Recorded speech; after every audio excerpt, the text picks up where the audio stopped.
Assalamualaikum warahmatullahi wabarakatuh. Alhamdulillah wassalatu wassalamu ala Rasulillah wa ala alihi wa ashabihi wa man tabi'ahum bi ihsan ila yaumil mi'ad. Amma ba'du. Sahabat Nuduk dimanapun berada, nunggu beduk kita hari ini melanjutkan dari materi sebelumnya tentang siapa orang paling mulia di sisi Allah Subhanahu wa taala. Ternyata orang paling mulia adalah akramakum indallahi atqakum. Orang yang paling mulia adalah orang yang paling bertakwa. Baik, kemarin dijelaskan beberapa hal gitu kan. Khawatiran kita ketika kita merasa mulia di hadapan orang lain, maka menjadikan kita orang yang sombong. Na'udzubillah min dzalik. Dan itu penyakit yang paling dibenci oleh Allah Subhanahu wa taala. Maka yuk kita belajar dari beberapa orang yang Allah sampaikan di sini kemuliaannya.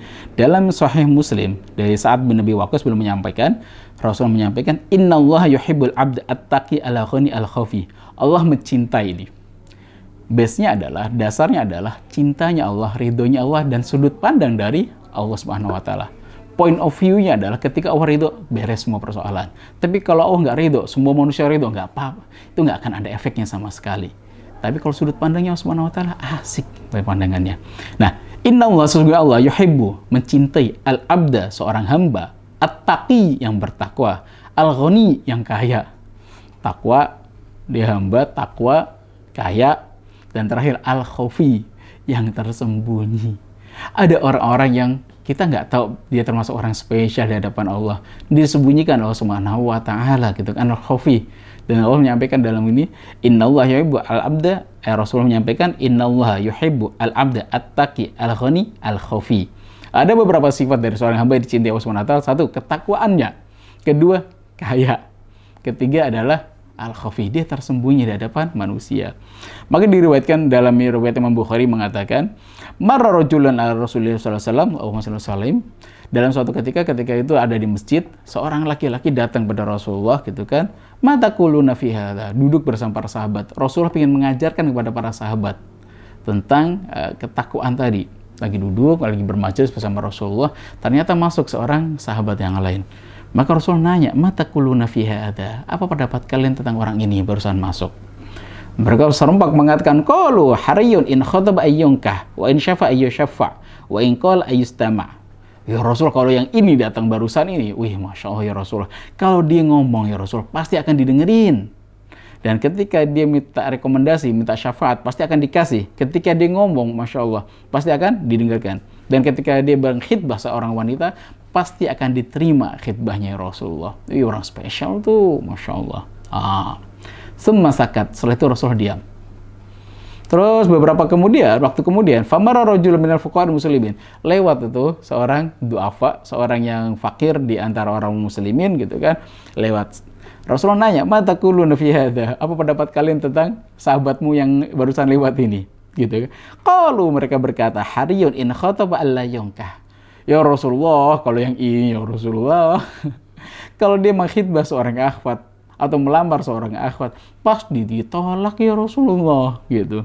Wa in syafa'a la yashafa', ketika dia minta rekomendasi syafaat gitu kan, maka dia nggak akan dapat ya Rasulullah gitu. Wa in qala alla yustama', ketika dia ngomong kayak apapun nggak ada yang dengerin ya Rasulullah. Yang pertama tadi keren, yang kedua nggak rekomen ya Rasulullah. Masya Allah. Terus apa jawaban Rasulullah? Rasul diam. Saat itu Rasul berkata, qala Rasulullah SAW, hadza khairun. Maksudnya yang kedua ini, khairun min mil'il ardi misla hadza. Lebih baik daripada sepenuh bumi daripada yang pertama. Orang yang kalian puji-puji yang pertama tadi itu ternyata nggak ada apa-apanya dibandingkan yang kedua.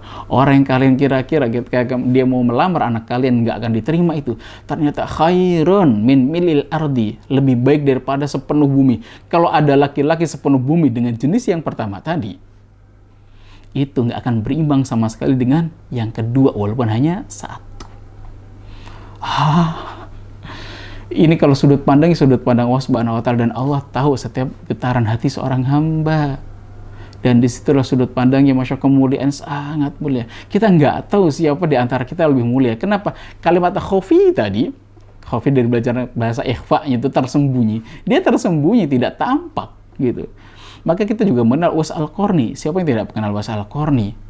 Sebenarnya dia termasuk orang sahabat, pengen ketemu dengan Rasulullah, hidup di masa Rasulullah. Cuman nggak pernah ketemu, maka jadinya tabiin. Ketemunya dengan siapa? Ketemu dengan para sahabat gitu. Beliau tinggal di Yaman, Rasul tinggal di Madinah. Pernah ada suatu ketika datang kepada Rasulullah datang ke Madinah, ternyata Rasulullah sedang keluar kota, jadi nggak ketemu karena harus kembali segera karena merawat ibundanya tercinta. Tapi ternyata Masya Allah gitu kan, ini pesan yang disampaikan Rasulullah kepada sahabat Umar bin Khattab, nanti kalau ketemu ada seorang laki-laki namanya Uwais gitu kan, dari Qarn, dari Yaman gitu kan, itu maka minta Allah, semoga Allah mengampuni kalian, minta Allah istighfar gitu kan, minta Allah pengampunan agar kalian mendapatkan doa dari Uwais Al-Qarni agar Allah mengampuni kalian. Maka setiap tahun itu mencari, setelah meninggalnya Rasulullah dicari dari Yaman gitu kan, rombongan dari Yaman tanya, apakah di antara kalian ada Uwais Al-Qarni? Oh enggak gitu. Ada Uwais Al-Qarni? Ada. Ternyata suatu ketika ada, mengatakan, oh di mana? Di sono gitu. Ternyata ikut haji, rombongan haji itu bukan karena beliau punya ONH, ongkos naik haji, tapi karena beliau menjaga kambing-kambing di antara orang-orang yang melaksanakan haji. Masuk dicari-cari, apakah engkau Uwais? Iya. Dari Qarn? Iya. Dari Yaman? Iya. Engkau punya luka di sini? Bekas itu? Iya. Apakah engkau punya ibu gitu kan? Iya. Udah, kok dia lebih tahu gitu kan? Maka di situ Rasulullah, wahai Uwais, mintakanlah ampunan untuk diriku. Lah kamu siapa? Aku Umar. Amirul Mukminin gitu. Iya. Lu aku harusnya memintakan ampunan kepada Allah SWT lewat dirimu. Bukan, Rasul menyampaikan, kalau ketemu Uwais Al-Qarni, maka mintakanlah ampunan agar Allah tadi mengampuni dirimu, wahai Umar. Masya Allah, kemuliaan luar biasa. Orang yang tidak dianggap oleh kaumnya, tapi ternyata Masya Allah, Allah sangat membanggakan nama-nama ini. Atau satu kisah lain tentang Abu Yazid Al-Bustami ceritakan, seorang ulama Hanafi ahli fikih, beliau belajar tasawuf. Suatu ketika ada seorang ulama besar nama Abu Yazid Al-Bustami, beliau dalam mimpinya bertemu dengan Rasulullah, dititipi salam, tolong titipkan salam diriku kepada seorang fulan. Maka jalanlah ke orang tadi, Abu Yazid Al-Bustami, sampai ketemu dengan si fulan tadi. Ternyata ketika sampai di sana, Abu Yazid Al-Bustami, seorang ulama besar itu, bertanya, di mana fulan bin fulan kami temukan? Oh, dia ada tempat minum ya wahai imam, wahai syekh, engkau tidak layak untuk ke sana. Maka dia tidur kembali. Ketika tidur dia bermimpi dengan Rasulullah. Kenapa salamku belum disampaikan? Maka terkaget lagi, maka beliau bangun. Loh, maka naik pada murid-muridnya. Nah, apakah fulan bin fulan itu ada yang lain nggak selain itu? Enggak ada, wah imam, aku pengen. Makanya sang imam mengatakan, aku pengen ketemu dengan dirinya. Jangan imam, kok nggak pantas ketemu dengan laki-laki seperti itu, seorang pemabuk, datang suka nongkrongnya di mana, di bar gitu. Tempat-tempat orang pemabukan dia nongkrongnya di sana. Engkau nggak pantas ketemu orang seperti itu, jangan. Mungkin salah kali imam, jangan yang itu. Sampai di hari ketiga, maka ditegur sama Rasulullah, wahai Abu Yazid, kalau engkau tidak menyampaikan salamku kepadanya, maka engkau tidak akan bertemu dengan diriku nanti di yaumil kiamah. Kaget dia Abu Yazid Al-Bustami, maka datang mencari si laki-laki tadi dengan agak-agak malu-malu, nggak pernah masuk namanya bar, tempat mabuk-mabukan seperti itu, belum tidak menggunakan baju sebagai seorang ulama, belum menggunakan pakaian biasa saja. Sampai di dalam dicari mana laki-laki tadi, mana laki-laki tadi. Ternyata di pojokan sana ada seorang laki-laki yang sedang duduk saja. Dan disitulah dia datang, ketika duduk, mana salamku? Salam yang diberikan kepadaku. Loh, kok dia tahu? Iya, Rasulullah telah menitipkan salam untuk dirimu. Ya Allah, berarti kalau Rasulullah sudah menitipkan salam untuk diriku, maka sudah selesai tugasku. Lalu apa yang lakukan di sini? Iya, dulu di sini tuh banyak orang yang mabuk, dia punya persoalan hidupnya, dia punya masalah, dia punya masalah. Maka ketika dia punya persoalan, dia kesini dia untuk mabuk. Aku mendakwahi mereka satu persatu. Dan ini sisa tinggal 8 lagi. Kalau Rasul sudah nitipkan salam untuk diriku, berarti tugasku sudah selesai. Aku harus pindah ke tempat yang lain. Maka lanjutkan itu dakwah kepada mereka. Oh Masya Allah.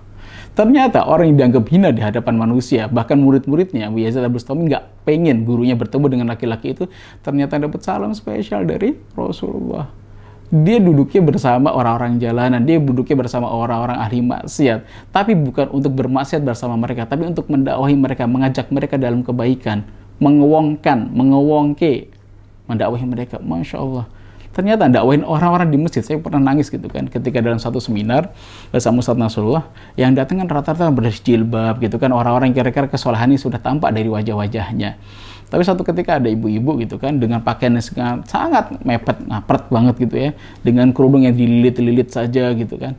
Tapi Masya Allah, saya terharu dengan ibu satu ini malah, di antara yang lain. Kenapa? Yang lain datang dalam keadaan mereka udah solehah. Yang satu ini kayak lagi sedang belajar untuk menjadi orang yang solehah. Dengan segala keterbatasan kain yang dimiliki gitu kan. Ya Allah, kok ada orang mau datang untuk mendengarkan nasihat, orang datang untuk mendengarkan ngaji. Saya ngisi kajian, iya. Di masjid-masjid, iya. Tapi orang ngisi kajian di masjid-masjid itu adalah jamaahnya, orang-orang yang sudah soleh kira-kira. Mereka adalah orang-orang yang sudah aman dalam keimanannya dan ingin menambahkan keimanannya. Tapi Masya Allah, ketika bisa menghadirkan orang-orang yang jauh dari Allah Subhanahu wa Ta'ala, yang sebelumnya nggak mau sholat, yang mau zakat, nggak mau tilawah, tapi sekarang bergerak untuk mentilawahkan, Masya Allah. Ketika kita dipilih menjadi orang yang jadi wasilah kebaikan itu, maka bersyukurlah. Ketika nanti mereka menjadi orang baik, maka setiap tilawah mereka, ruku dan sujud mereka, ketika wasilah hidayah itu lewat kita, maka Masya Allah ada kebaikan yang terus mengalir. Maka jangan pernah menyepelekan orang-orang yang tersembunyi ini. Al-Khofi, yang mungkin di hadapan manusia dia adalah orang yang tidak dianggap mulia, tapi di hadapan Allah Subhanahu wa Ta'ala mereka adalah orang-orang yang dimuliakan Allah Subhanahu wa Ta'ala. Maka jangan pernah menyombongkan diri kita di hadapan siapapun. Bahkan kesombongan itu ketika berurusan dengan saya kayak lebih soleh deh, saya kayak tilawahnya lebih bagus deh, saya tilawahnya lebih banyak deh, terus kita merasa diri kita lebih baik daripada orang lain. Na'udzubillah min dzalik. Itulah awal dari sebuah kehancuran. Karena apa? Karena kita merasa sombong di hadapan Allah Subhanahu wa Ta'ala dibandingkan orang lain. Assalamualaikum warahmatullahi wabarakatuh.